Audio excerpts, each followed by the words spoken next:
In this video, I'll show you how to solve in case your Xbox Series S or X controller is not responsive. Maybe it lags, maybe it can't connect, maybe you have other issue with it. I'll just show you a simple trick that will solve all these problems. So the first thing, we need to shut down your Xbox. So go ahead and turn off your Xbox. If you can use your controller, go ahead, hold the Xbox logo until you have this menu, then select turn off console. If not, simply hold this Xbox logo for like a few seconds until it shuts down. Then once your console is shut down, what you need to do is to disconnect this power cable from the back of it. Okay, so let me leave it this way. Now turn your console around and press this power button during 10 seconds. I know it's disconnected from power, but go ahead and simply hold 10 seconds.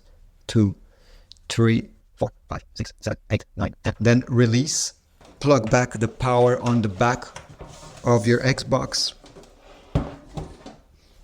And then now when it's time to power back on, use your controller to do so.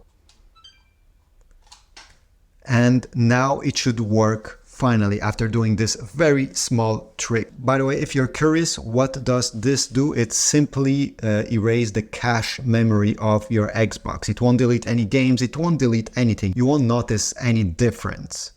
You can obviously try to replace the batteries of your Xbox controller sometimes when they're on the low side, but they're not completely done. They can cause some problems with the controller.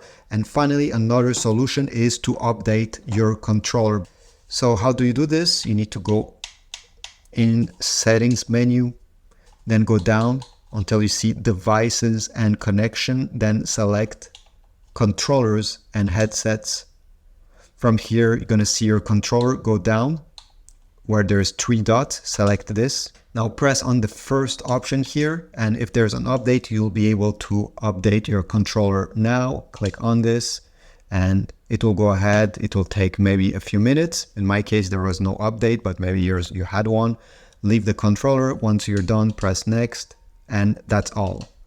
I hope this video was helpful. If you have other solutions on how to fix this issue, please write them in the comments section down below. I'm sure it will be helpful for somebody somewhere. If not, leave a like, subscribe, and I'll see you in the next one.